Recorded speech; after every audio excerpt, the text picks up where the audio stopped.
Last month, the Commission for Countering Extremism released a report titled Operating with Impunity, Hateful Extremism, The Need for a Legal Framework. This document is possibly the most insidious, anti-free speech and anti-white report I have ever seen. Authored by Sarah Khan and Mark Rowley, this document pushes for new laws that aim to take away the rights of the indigenous people of these islands and prevent them from discussing and organising against their demographic replacement. But this report could also have much darker and more serious implications for white Britons. In the opening few pages, the report states that it aims to, and I quote, identify whether there are gaps in existing legislation or inconsistencies in enforcing the law in relation to hateful extremism, and make practical recommendations that are compatible with existing legal and human rights obligations.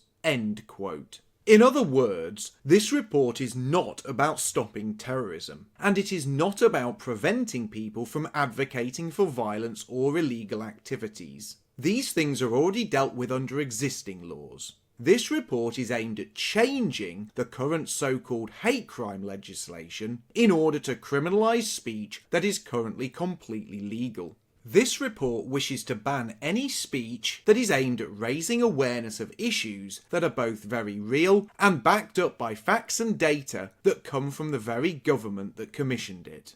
Around a third of the way through the document, both myself, Laura Towler, and Patriotic Alternative are mentioned. I read again from the document, and I quote, Patriotic Alternative is a UK registered company created in November 2019 by Mark Collett, the former publicity director for the British National Party. The group is described as a white nationalist political group. The deputy director is Laura Towler, who, like Collett, has a strong social media presence. Patriotic Alternative has promoted white nationalist and white supremacist narratives. The organisation aims to combat the replacement and displacement of white Britons by people who they state have no right to these lands.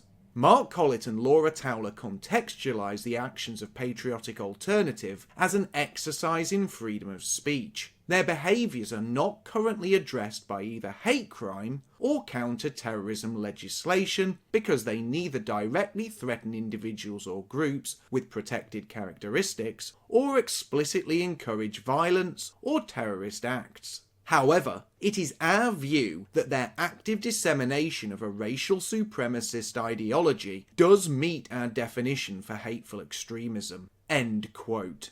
In other words, myself, Laura and Patriotic Alternative are operating within the law in a peaceful and democratic fashion. And because of this, and because of our core message, these people want to change the law in order to criminalise our message and silence us. Those who authored this document are not attempting to combat extremism, but are attempting to deny the indigenous people of these islands their legal right to oppose immigration and campaign against demographic trends that will see them become a minority in their ancestral homeland. What's more, the authors of this document are attempting to remove the democratic right of the indigenous people of these islands to organise as a group based upon their shared ethnic, religious and cultural background.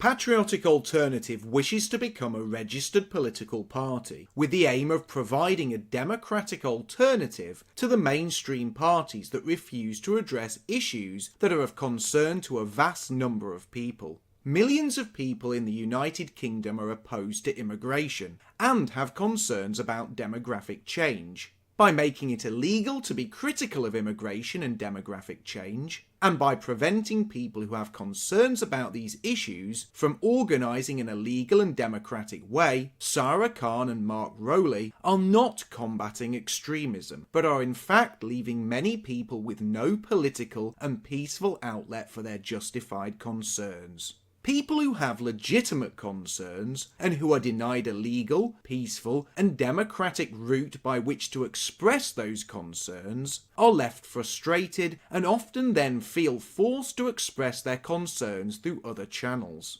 Those who support Patriotic Alternative are encouraged to leaflet, attend demonstrations, participate in community events, and organise locally as a community-based group. Activities which are the very opposite of violent or extreme.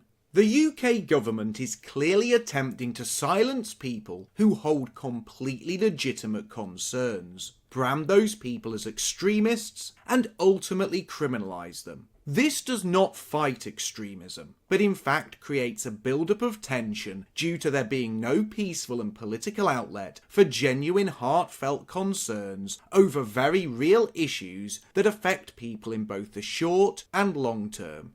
The government is not fighting extremism, but in fact the government is redefining what extremism is and in effect creating extremists. It is my belief that the government not only aims to prevent the indigenous people from having a voice and organising politically, but they also have another insidious reason for changing the law. If these recommendations come into force, they would essentially place any discussion that was critical about demographic change on the same level as advocating for ISIS or calling for female genital mutilation. This in effect would allow the government and other liberal and anti-white groups to claim that vast numbers of indigenous Britons were extremists, and in fact more white Britons, in terms of absolute numbers, would then be classed as extremists than people from any other racial or ethnic group. What's more, this document paves the way for the definition of terrorism to be redefined and to include such actions as sending tweets and making social media posts that contain opinions that are critical of immigration, demographic change, and a range of other government policies. In turn, this would then be used as a powerful justification by liberals to fill schools, public bodies, and private corporations with ever more anti-whiteness training, which in reality amounts to little more than vicious anti-white propaganda, all of which will be carried out under a banner of fighting extremism and combating terrorism.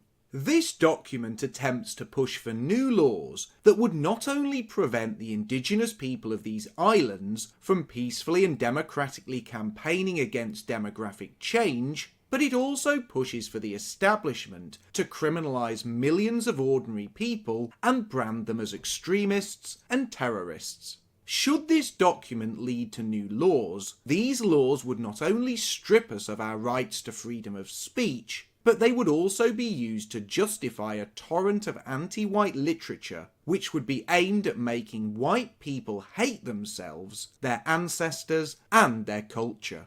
This new drive for counter-extremism is not only an attempt to silence us, but it will also be used as a way to criminalise all racially conscious white people and ensure that the indigenous people of these islands bow their heads submissively and accept a future where they are little more than a hated minority in their ancestral homeland.